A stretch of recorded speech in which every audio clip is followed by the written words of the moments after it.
Magandang hapon sa inyo lahat. Una-muna, ako'y natutuwa na nagkaroon ng pagkakataon na makasama ang ating mga kaibigan sa Guardians dahil nataon lang, ako'y nanggaling sa isang konsultasyon ng mga magsasaka ng niyong. At dahil gusto namin buhayin ng industriya, gumagawa kami ng mga pamamaraan para tulungan ang ating mga magsasaka na sa nakaraang 30 taon ay hindi nabigyan ng tulong. At may mga naging desisyon sa Korte Suprema na makatulong na maituloy ang pag-develop ng coconut industry. Kaya din napunta ko rito, nabanggit sa akin na meron pala kayong regular na meeting. At sabi, ito nagkataon, nandito sa Lucena.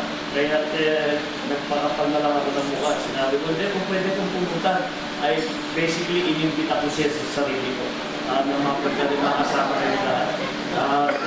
Natutuwa naman ako dahil matagal-tagal na ako hindi nakapunta sa mga meeting ng mga Guardian. Nung governor ako ng Ilocos Norte, ay lahat halos ng meeting ng Guardian dun sa amin ay napupuntahan ko. At nagbabalita lang ako kung ano yung mga pangyayari, ano ang mga bagong nagagawa ng ating mga kasapi, ating mga miyembro ng Guardian, at kung ano mga development, kung ano ang pamahalaan kami bilang provincial government, kung ano ang naitutulong namin. Kaya matagal na yun, ako'y umalis bilang gobernador 2007 pa. Siguro naka-attend lang ako, isa o dalawa na lang ng meeting mula hanggang ngayon. Kaya nagpapasalamat ako sa inyong liderato na pinagbigyan ako na makapunta rito at ay makasama kayo lahat. At nagbabalita na ako sa inyong national chairman kung ano ba ang mga bagong pangyayari, ano ba ang mga bagong development sa brotherhood ng mga Guardians. At nakakatuwa naman na mabalita na kahit na nagpabago-bago, nag-usap na kami, nagsimula ito bilang isang organisasyon ng mga enlisted man na nasa serbisyo. Both pareho sa yung naka-active at saka yung retirado na. Diyan nagsimula ito para ipaglaban ang karapatan ng ating mga enlisted man na nasa serbisyo at nakaalis na sa serbisyo. Ngunit mula ron ay marami na rin pagbabago ang nangyari sa Guardians. At makikita natin, hindi na bale dahil na masyado ng malaki, dahil na marami kayong nagagawang magagandang proyekto, marami kayong magandang pagtulong sa ating mga kababayan, ay marami, lalo na nabuksan yung membership, ay marami sa ating mga kababayan ay gusto lumaho, gusto sumama, at gusto rin tumulong. Kaya naman, hindi siguro maiwasan na kapag talaga masyado nang lumaki ang isang organisasyon, kung minsan magkakaliwalay, kung minsan meron hindi magkasundo, meron naman aalis, babalik din naman. Ganyan naman talaga. Ngunit, kahit sa anong pangyayari, dahil alam mo, problema dyan, ang problema kasi dyan ay pagka masyadong malaki, hindi mo naman pwedeng sabihin na lahat ng miyembro ay sangayon doon sa kung ano man ang pinag-usapan. Kaya hindi naman mawawala yan. Dahil ganyan talagang demokrasya. Kailangan pabayaan natin ng lahat na ating mga kasamahan na magkaroon ng sariling opinion. At ngunit, mukhang ramdam na kahit na may mga issue o may mga pinapag-usapan na hindi nagkakasundo, ay kahit paano, pagka napunta na naman sa serbisyo publiko, ay nakikita natin bumabalik lahat ng Guardian, kahit anong panig man sila dali, bumabalik na naman sa kanilang pagserbisyo publiko. At doon ulit nagkakaisa ang Guardian kapag ang publiko ang pinag-usapan, ang serbisyo ang pinag-usapan. Kaya itong unang inyong panindigan na makatulong sa iba't ibang sa ating mga kababayan. Ito pa rin ang magbibigay ng dahilan sa inyong mga ginagawa, sa inyong mga sinasakripisyo, sa inyong mga sa inyong ginagamit na panahon na sana magkasama kayo ng pamilya ninyo, imbis na nagtatrabaho kayo para sa taong bayan. Yan ang pinakamahalaga na serbisyo na idinutulot ng guardian sa taong bayan. At makita natin ngayon, kaya naman lahat ng ating mga kahit na national, kahit na local na mga leader ay kilalang-kilala ang mga guardian na sila ay kayo bahagi ng progreso ng ating bansa. Hindi para doon sa mga sikat, hindi para doon sa mga malalaking tao, hindi para doon sa mga mayayaman at nakalukok sa matataas na posisyon. Ang inyong trabaho ay para sa pangkaraniwan ng mamamayang Pilipino, bukod pa rin ay doon sa mga naghihirap. Kaya ang inyong mga gawain, ang inyong mga project ay para tumulong sa mga nangangailangan ng tulong. At yan ang dapat natin bigyan ng dangal ang ganyang klaseng trabaho. Dahil siguro wala nang, kasi hindi na tayo lalapit sa Diyos pa kaysa sa panahon na ating tinutulungan ang ating mga kapwa, ang ating tinutulungan ang ating mga mahal sa buhay, ang ating komunidad, at sa puno-puno ang ating bansa. Yan ang trabaho na ginagawa ng guardians.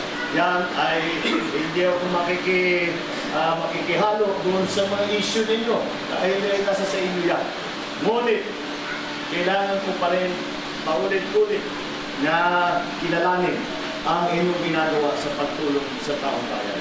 Ito ang ating, ito naman ang ating layunin bilang mamamaya Pilipino na itong tulong at kung anumang maliit na tulong na maibigay natin ay gagawin natin. At kaya naman I feel that we have to honor the work that you do, that we have to recognize the work that you do.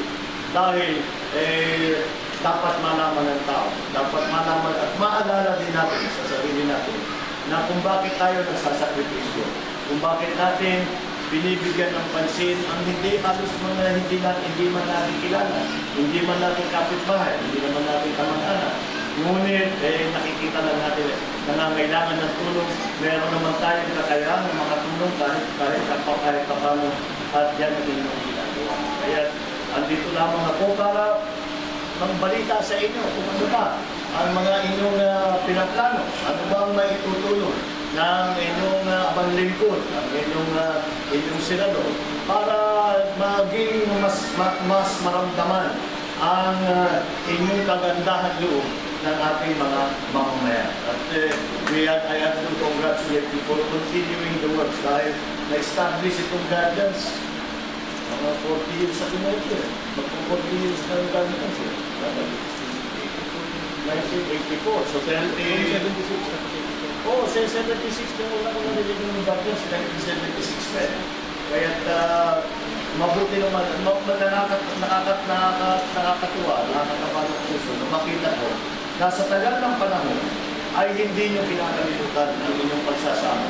Hindi lamang para pagsamahin at para meron kayong mga kaibigan, hindi lang para sa pagsasama sa good time, kung hindi pagsasama para tulungan ang inyong kapwa Pilipino. Kaya kailangan ko yung batiin, kailangan ko yung i-congratulate doon sa inyong ginagawa. At sana huwag kayong magsawa sa inyong ginagawa. Maraming umaasa sa inyo. Maraming umaasa sa tulong ninyo. At dahil ngayon, ang problema na hinaharap ng ating bansa ngayon ay hindi kung paano natin pabilisin at palawakin at pagandahin ang ating ekonomiya, kung hindi, kung paano natin paabutin, pararamdamin sa pangkaraniwan ng mamamayan yung mga nababalitaang yaman pumapasok sa Pilipinas. Madalas natin naririnig na ang ekonomiya ng Pilipinas ay sumisikat at gumaganda. Ngunit nakikita pa rin natin ang pangkaraniwan ng mamamayan na hindi nararamdaman. Ba't marami, lalo na yung mga kabataan, kapag dating ng panahon, pagka nag-graduate, pag tinanong mo sa kanila, tulungan kita, niinom ko sila sa kasal. Sabi ko tinatanong, paano ako makatulong sa inyo? Baka meron kayong gustong trabaho, o walang matrimonyo kayo, meron naman tayo, marami naman tayong kaibigan. Ang lagi sinasabi, gusto namin mag-abroad. Bakit naman? At sayang naman yung galing, yung tsaga, yung industriya, yung sipag ng ating mga kapwa Pilipinas, doon sila tumutulong sa iba. Pero hindi mo rin sila masisi, walang trabaho dito.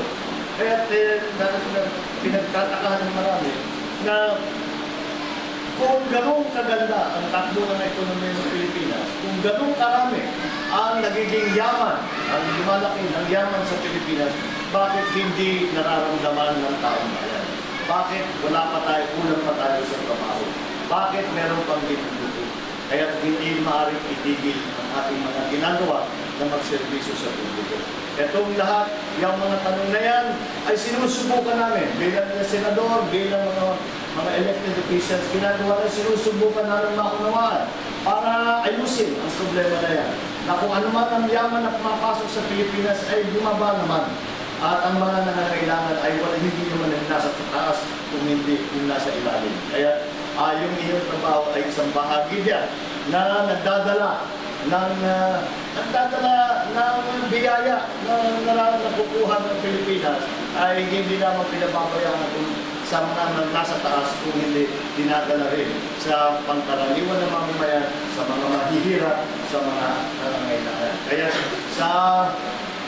in behalf of the Filipinos, our fellow citizens, who guardians, not only your organization, but all guardians all around the country, at hindi lang ngayon kung hindi yung mga nakarana at yung mga susunod, ay kailangan namin kayong pasalamatan sa inyong paglilingkod bayan, sa inyong pag-alala sa mga nangangailangan, sa inyong pagtulong sa mga maliliit, sa mga mahihirap.